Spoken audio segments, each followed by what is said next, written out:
Hello प्यारे साथियों, नमस्कार। आप सबका स्वागत है वीएसवी गुरुजी एमएनसी क्लास में। दोस्तों, इस वीडियो में कक्षा 10वीं में जो मंथली एग्जाम चल रहा है उसमें हम गणित का क्वेश्चन पेपर आपको बताने वाले हैं, जो कि ओरिजिनल क्वेश्चन पेपर है। आप लोग इस चैनल को सब्सक्राइब कर लीजिएगा। हमारा पुराना चैनल है जिसका नाम है एमएनसी क्लासेस, इसे भी आप गूगल पे सर्च कर सकते हैं। यह जो प्रश्न हम आपको बताने जा रहे हैं ये सारे प्रश्न ओरिजिनल है और परीक्षा में ये सारे प्रश्न ही छप चुकी है। और ये तो आपका मंथली एग्जाम है। अगर क्वेश्चन वायरल होती है तो हम आपको बता दें कि आगे जो आपका होने वाला है सेंटअप एग्जाम जो स्कूल में ही होगा, जिसका रिजल्ट बिहार बोर्ड में पहुंचाया जाता है, तो उसका भी हम ओरिजिनल क्वेश्चन आपको परीक्षा से काफी पहले दे देंगे। और 2025 बोर्ड परीक्षा के लिए चैनल को अवश्य सब्सक्राइब कर लीजिए। आप इस चैनल को भी अपना प्यार बरसाइए। इसके अलावा आप एमएनसी क्लासेस भी सर्च कीजिएगा, जो हमारा ओल्ड चैनल है उस पर भी हम एक्टिव है, तो वहां से भी आप क्लास को देख सकते हैं।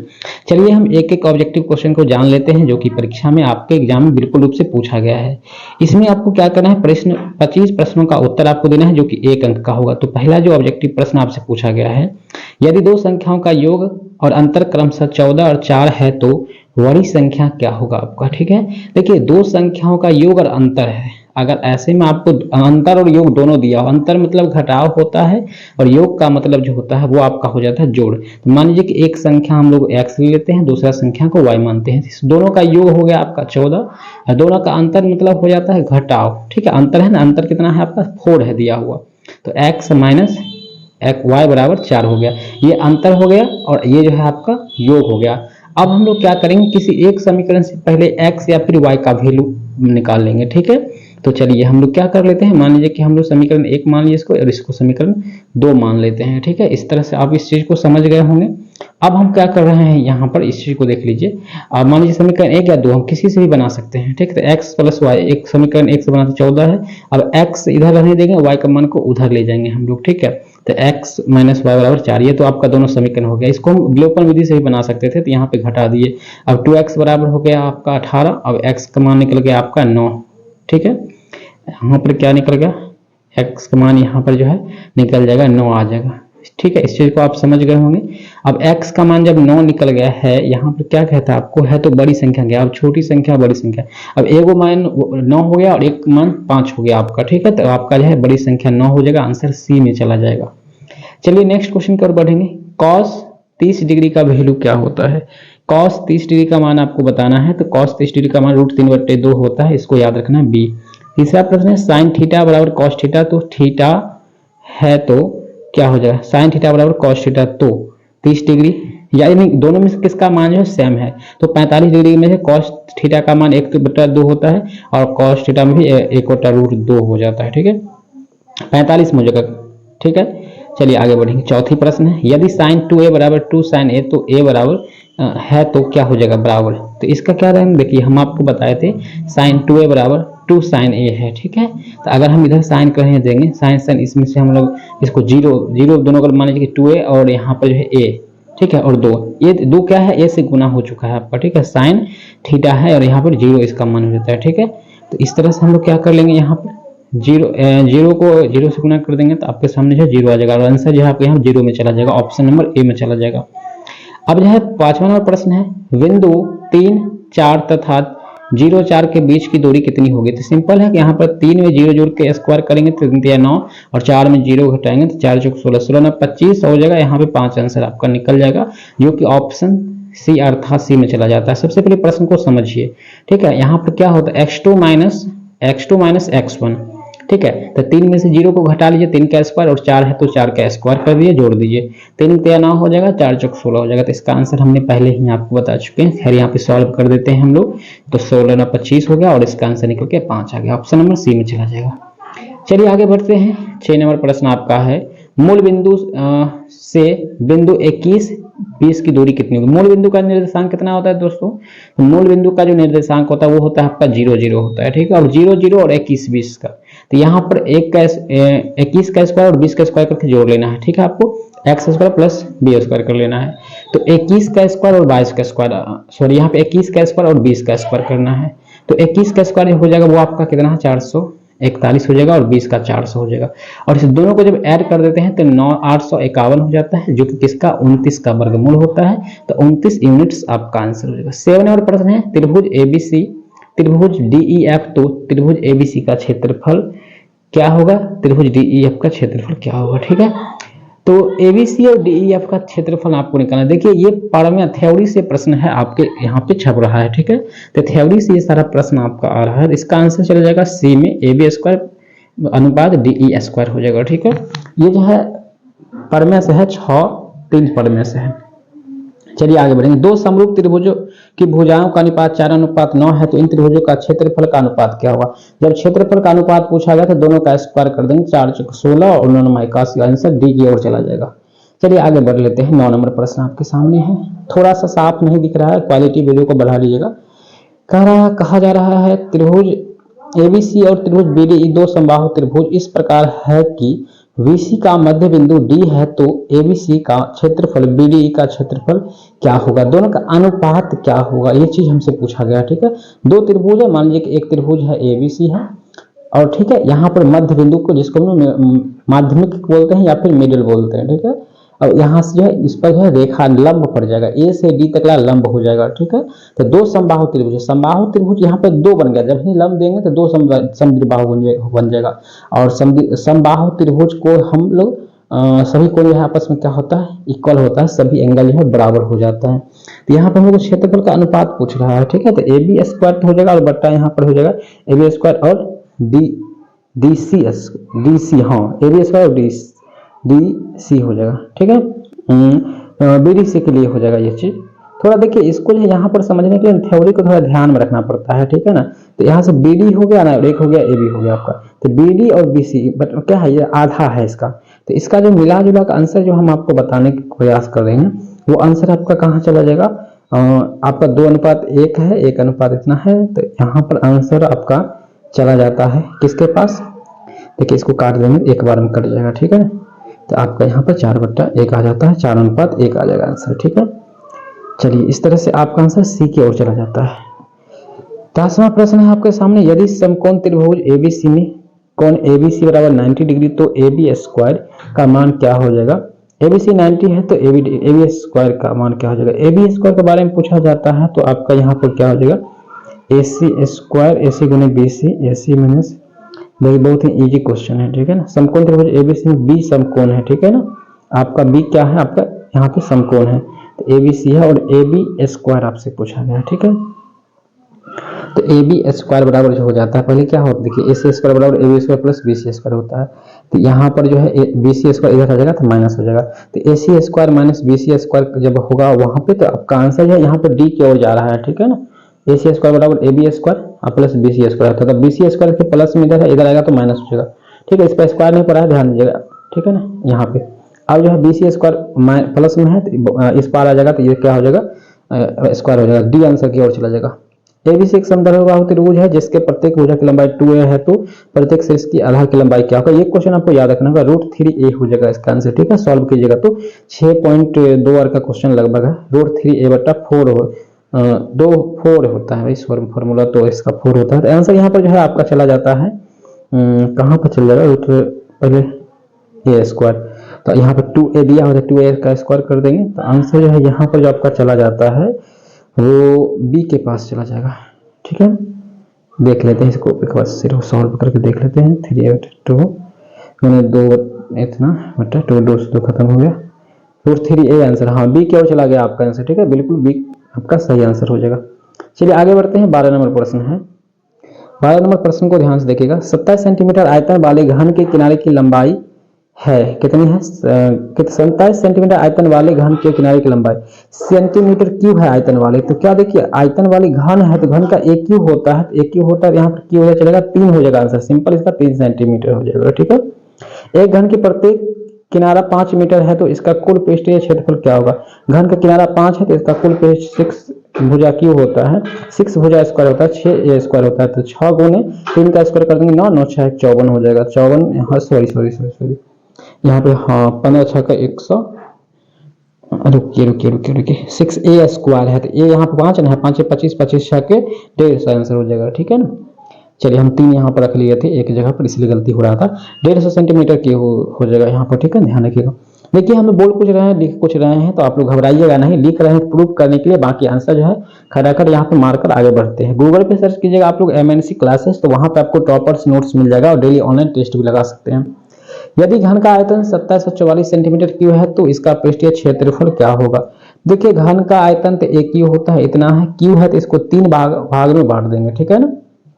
यहाँ से यहाँ ये कट जाएगा, 3 भाग में इसको बांटेंगे 2744 को, तो आपका यहाँ पर क्या निकल के आ जाएगा, यहाँ पे निकल के आ जाएगा आपका, अब इसको 14 निकल के आ जाएगा, ठीक है। अब 14 का जब ही पृष्ठीय क्षेत्रफल निकालेंगे तो 14 का 6, 14 का स्क्वायर कर देंगे, 11 से जो है 76 हो जाएगा, आंसर बी ऑप्शन की ओर चला जाएगा। किसी घन का संपूर्ण पृष्ठ क्षेत्रफल 864 सेंटीमीटर है तो इसका आयतन क्या होगा। देखिए घन का संपूर्ण, तो घन का जो होता है 6a स्क्वायर होता है, और 864 है तो किसका होता है, ध्यान दीजिएगा। और यहाँ से इसका आयतन संपूर्ण से यहाँ पे स्क्वायर 6 कर जाएगा, यहाँ पर जो है आपका भुजा निकल जाएगा कितना, 12 निकल जाएगा, ठीक है ना। भुजा कितना निकल के आएगा, 12 निकल के आ जाएगा। अब 12 निकल के आ गया है, अब इसका आयतन निकालना है, तो एक क्यूब होता है, 12 का क्यूब कर दीजिएगा, कितना आ जाएगा, 12 का क्यूब कीजिए, पहले तो 12 का स्क्वायर कीजिएगा तो कितना हो जाएगा आपका 144, इसको फिर 12 से गुना करेंगे तो 1726 आंसर, 1728 की और आंसर चला जाएगा, ठीक है, ऑप्शन नंबर सी में चला जाएगा। आगे बढ़ेंगे, किसी घन का संपूर्ण पृष्ठ क्षेत्रफल 864 सेंटीमीटर स्क्वायर है तो इसका आयतन क्या हो जाएगा। इसका आयतन तो यहाँ पर मिल गया है आपको। बहुलक क्या होता है, देखिए बहुलक का जो सूत्र होता है 3 माध्य का 2 माध्य होता है, तो यहाँ पर माध्यमान लिखा हुआ है तो घबराइएगा नहीं, आंसर ए ही हो जाएगा आपका सही। चलिए 17 नंबर प्रश्न है, नीचे भी है, द्विघात समीकरण 2x² + x - 6 के मूल क्या होगा। इसका अगर मूल्य निकालना होता है तो गुणनखंड विधि से भी निकाल सकते हैं आप लोग, 6 दूना 12 हो जाता है आपका, 12 को आप लोग तोड़ेंगे तो ऐसा तुरंत 4 या 12 में, ठीक है ना, तो जिसका घटाने के बाद 2x² + 4x - 3x और -6, अब कॉमन लीजिए, इस दोनों में से कॉमन 2x आ जाएगा, x बच जाएगा, यहाँ पर प्लस कीजिएगा तो 2 बच जाएगा आपको, यहाँ पे कॉमन लीजिएगा 3, x माइनस यहाँ पे 2 आ जाएगा, ठीक है। इस तरह से आपका जो है एक x का मान निकल जाएगा, 3/2 आ जाएगा, एक का मान -x आ जाएगा, ठीक है। चलिए तो यहाँ पर आंसर जो हो जाता है बी ऑप्शन की ओर चला जाता है, ऑप्शन नंबर बी की ओर खटाक से मार देना है आपको। चलिए बी, आगे बढ़ेंगे आंसर की ओर चलेंगे 17 नंबर प्रश्न की ओर। 17 नंबर है द्विघात समीकरण, इतना अभी तो हमने बताया ही है। चलिए 18 नंबर प्रश्न, -4 और 5 मूल वाले द्विघात समीकरण है। देखिए कहता है 4 और 5 मूल वाले द्विघात समीकरण है, तो हम लोग घात इसका निकाल कर देखेंगे किसका जो है मूल जो है शून्य किसका, -4 और 5 किसका आता है। तो सिंपल यहाँ देखिए, वैसे हम ऑप्शन को तोड़कर भी पता कर लेंगे, ठीक है ना। तो यहाँ पे -20 वाला है, +20 वाला है, तो हम किसी एक को ले लेंगे। तो सबसे पहले तो यहाँ पर सूत्र पे बैठा लीजिए, -x² अल्फा बीटा गामा पे बैठा लेंगे, ठीक है, अल्फा प्लस बीटा, ठीक है। तो यहाँ पे जैसे x² करेंगे, -4 + 5x प्लस इतना करेंगे तो हमारे सामने जो आंसर आने वाले हैं एनर्जेटिक के साथ, देखिए सारा प्रश्न आपको समझ में आ जाएगी, एक भी प्रश्न ऐसा नहीं है जो समझ में नहीं आने वाला है। तो आंसर सिंपली हम अगर बता दें तो आप लोग का आंसर कहाँ पे चला जाता है, आप लोग का आंसर चला जाता है ए के पास, ठीक है, ऑप्शन ए चला हो जाएगा। चलिए sin 53 डिग्री बट्टे cos 37 डिग्री, ऐसा प्रश्न मिल जाएगा तो पहले मान को आपको जोड़ना है, 37 और 53 जोड़ के 90 पूरा जाता है, तो इसका मान 1 कहीं पर भी होगा, आपको 1 क्लिक कर लेना है, ठीक है, एक आंसर सी हो जाएगा। sec 54 और इसका भी यहाँ पर थोड़ा ध्यान देना है, इसका देखिए अगर 1 कर लीजिएगा और इसका 1 कर लीजिएगा, दोनों को घटा दीजिएगा तो कितना बचेगा 0, तो यहाँ पर आपका आंसर सी हो जाएगा, ठीक है। 54 36 जोड़ के 90 हो गया तो 1 मान हो जाता है, इस तरह से हम जोड़े हैं। और चलिए आगे बढ़ लेते हैं। 21 नंबर प्रश्न, यदि tan a = cot b तो a + b का मान क्या होगा भाई, 90 डिग्री हो जाएगा, बहुत इजी क्वेश्चन है, ठीक है। चलिए सी ऑप्शन जहां पर होगा वहीं पे आपको आंसर टिक करना है, ठीक है। चलिए सी की ओर से चला गया। tan a बराबर देखिए, मान लीजिए कि cot 90 डिग्री - b होता है, तो tan भी तो आपका देखिए कट गया, अब a बराबर क्या बचेगा 90 - b, तो -b करेगा प्लस हो जाएगा, तो a + b 90 डिग्री। 22 है बिंदु x1 y1 तथा x2 y2 को मिलाने वाले रेखाखंड के मध्य बिंदु का भुज है। मध्य बिंदु का भुज क्या हो जाएगा, देखिए मध्य बिंदु का भुज निकालना होगा ना, तो x2 + x1 बट्टे 2 हो जाता है, ठीक है। सॉरी भुज के बारे में पूछ रहा है, तो यहाँ पर हाँ आंसर तो बी हो जाएगा आपका, ठीक है, x1 + x2 हो जाएगा, ठीक है। यदि बिंदु 1 2 और 0 तथा इतना ए बी एक रैखिक है तो इसका, एक रैखिक हो तो इसका मान क्या निकल कर आएगा। ठीक है, यदि बिंदु यहाँ पर आंसर आपका 23 नंबर प्रश्न का क्या निकल कर आएगा। तो देखिए 1/2 से यदि बिंदु इतना इतना एक रैखिक हो, तो एक रैखिक हो यानी देखिए एक त्रिभुज यहाँ पे बन रहा है, एक एंगल बन रहा होगा। ठीक है ना, तो यहाँ पर जो है त्रिभुज वाला है सूत्र यहाँ पर लगाएंगे हम लोग, तब जाके आंसर आपका निकल के आएगा। ठीक है ना, तो त्रिभुज वाला यहाँ पे सूत्र लगाएंगे 1/2, यहाँ पर सारा लगा करके देखिए हम निकाल रहे हैं यहाँ पे। तो एक रैखिक हो तो यहाँ पर 0 आ जाएगा, फिर इसको हम लोग सॉल्व करेंगे 1/2, 0 में से भी तो 1b हो जाएगा। ठीक है, तो यहाँ पर 0 है, थोड़ा ऐसे इसको देखिए, ऐसा प्रश्न को जो है यहाँ पे सॉल्व करें मैंने बड़ा टफ हो जाता है। ठीक है, और प्लस होगा फिर b-2 करेंगे तो 2a -2। ठीक है, आंसर यहाँ पे 2a बराबर b हो जाता है। ठीक है ना, थोड़ा सा यहाँ पे ध्यान देने वाला बात है। आंसर आप लोग लिख लिए, याद कर लीजिए, डायरेक्ट जाइए परीक्षा में, सब प्रश्न मिला हुआ है। बिंदु इतना इतना के मिलाने वाले रेखाखंड को इतना अनुपात में 2:1 में विभाजित करता है, तो इसका आंसर क्या हो जाएगा। ठीक है, विभाजित करता है, ये विभाजन सूत्र पर अगर आपको याद होगा तो विभाजन सूत्र आप यहाँ पे लगा दीजिएगा, तो आपको यहाँ पे बन जाएगा ऐसा। ठीक है, तो चलिए हम इसको लगा देते हैं m1 m2, तो एक सबसे पहले x1 है आपका 1, x2 हो जाएगा 4। ठीक है ना, तो इस प्रश्न को क्या करेंगे, आप लोग वीडियो को लाइक करके आगे शेयर कर दीजिएगा। 4 को 2 से गुणा कर देंगे, 4 दूनी 8, फिर 1 को 1 से कर देंगे। यहाँ फॉर्मूला जो लग गया है, ठीक है ना, विभाजन फॉर्मूला लगा दिए हैं हम लोग। ठीक है ना, विभाजन फॉर्मूला आपको यदि याद नहीं होगा तो ये प्रश्न बनाना आपके लिए कठिन हो जाएगा, इसलिए आप लोग फॉर्मूला पूरा तरह से याद रखिएगा। और MNC क्लासेस के ऊपर जा करके आप इस सब क्वेश्चन को देख सकते हो। ठीक है, इसका आंसर भी आपको वहां पे मिल जाएगा, आंसर की भी हमने अपलोड कर दिया है, तो आप वहां से आंसर की भी डाउनलोड कर सकते हैं। ठीक है, आंसर यहाँ बी की ओर चला जाएगा आपका। ठीक है, चलिए आगे बढ़े हैं। अगला है 24 नंबर प्रश्न है। 24 नंबर प्रश्न आपका क्या है यहाँ पे, अभी तो हम लोग 24 नंबर प्रश्न ही देख रहे थे ना, हाँ 24 ही देख रहे थे, अब हम लोग 25 देखेंगे। 0 12 0 0 तथा 5 0 शीर्ष वाले त्रिभुज की परिमिति क्या होगा। परिमिति का मतलब क्या होता है भाई, परिमाप होता है, जैसे आप परिमाप निकालते हो ना, परिमाप आपका हो जाता है। ABC आपका दिया हुआ है, तीनों भुजा दिया हुआ है, 10 एक दिया हुआ है 0 10 12, एक दिया हुआ है 0 0 और एक दिया है 5 0 दिया हुआ है। इसका परिमिति आपको निकालना है। ठीक है, परिमिति का मतलब होता है तीनों भुजा की लंबाई को जोड़ने के बाद जो है आपका परिमिति निकल जाता है। तीनों भुजा का जोड़ना है, तो सबसे पहले जोड़ने के लिए क्या करेंगे, तीनों भुजा का मान निकालेंगे। मान निकालने के लिए इसको क्या करेंगे, आपस में इसको दूरी सूत्र पर निकालेंगे। हम यहाँ पे पहले निकाल चुके हैं, निकालेंगे तो आपका मान ये जो है 12 13 5 आएगा। अब इस सबको ऐड कर दीजिएगा तो आपको क्या निकल जाएगा, यहाँ पर 30 निकला जाएगा। तो यही 30 जो है आपका आंसर हो जाता है। ठीक है, तो इस तरह से हमने आपको सारे के सारे प्रश्न बता दिए हैं।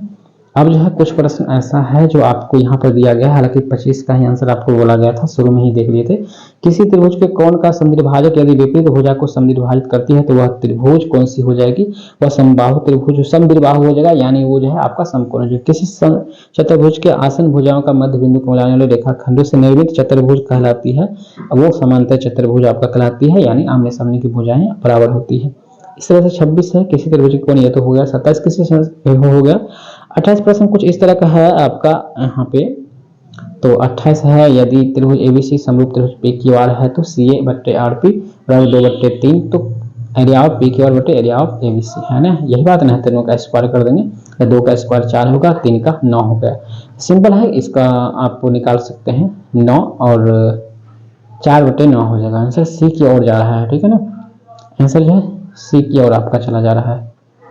PQR है ना, अरे भाई इसको पलट दिया है क्या, PQR/9, यहाँ पे है आपका 9/2 आ गया, 3 का स्क्वायर, यहाँ पे 9/4 की तरफ चला जाएगा। ठीक है, ये पलट गया था। ठीक है ना, मान जो है इसका PQR ABC दे दिया, तो इसको हम लोग व्युत्क्रम कर दिया, इस तरह से 9/4 आंसर आपका निकल के आ गया। ठीक है, इस तरह से इस क्वेश्चन को भी समझ गए होंगे। 29 नंबर है, इस तरह का प्रश्न है, एग्जाम में यही प्रश्न है, तो C इसका आंसर हो जाएगा, सिंपल याद रखिएगा। ठीक है, जैसे ही यहाँ पे समकोण त्रिभुज बन रहा है तो यहाँ पे ABC में BC पर D बिंदु इस प्रकार है कि AB/AC BD/AD, यदि ABC 70 डिग्री है और AC 50 डिग्री हो तो इसका मान क्या हो जाएगा। इसका जो वैल्यू होगा यहाँ पर है नियामक D आपको बना लेना है। 2 त्रिभुज यहाँ पर देखिए बन रहा है ना, 2 त्रिभुज। ठीक है, तो ये आपका 45 डिग्री बन जाएगा, B को यहाँ 45 और इधर से आपका 45 हो जाएगा और ये को 90 डिग्री हो जाएगा। ठीक है ना, तो यहाँ पर क्या होता है आप लोगों को, ACB 50 हो तो यहाँ पर जो है आंसर आपका क्या निकल के आ जाएगा। यहाँ पे देखिए उतना समझ नहीं आता तो आपको 30 आंसर याद रखना है। ठीक है, 30 का जो ऑप्शन नंबर 30 याद रखना है, और ऑप्शन ए और 30 आंसर हो जाएगा आपका। ठीक है ना, इस तरह से हमने सारा प्रश्न बता दिए। यहाँ पर कुछ सब्जेक्टिव क्वेश्चन है, तो यहाँ पर आप लोग इसको भी देख सकते हैं। मान निकालना है। इस तरह का प्रश्न है आपका, एक इसका आंसर निकल कर आ जाएगा। यहाँ पर आपका कुछ cos 45 डिग्री वाला ये क्वेश्चन है, ये भी मिल जाएगा। देखा समीकरण इतना का विवेचक ज्ञात करना है, तो वही डी बराबर बी स्क्वायर माइनस 4 से गुणनखंड इसका करना है। बहुत ही फैक्टराइज करना है, बहुत ही इजी क्वेश्चन पूछा गया है जो आप आसानी से सॉल्व कर सकते हैं। उम्मीद करते हैं कि इस क्वेश्चन को आप देख करके काफी अच्छा लगा होगा। तो चैनल को सब्सक्राइब जरूर कीजिएगा, वीडियो को आगे भी शेयर कीजिएगा। सारा प्रश्न हम दे दिए हैं। इस प्रश्न को डाउनलोड करने के लिए आप लोग को क्या करना है, गूगल को ओपन करना है और वहां से आपको सारे प्रश्न मिल जाएगा, वहां से आप लोग को डाउनलोड कर लेना है। फिर से इजाजत दीजिए, हम निकलते हैं भाई। आप लोग मस्त रहिए, स्वस्थ रहिए, परीक्षा में जाकर के धमाल मचाइए। धन्यवाद इस वीडियो को यहाँ तक देखने।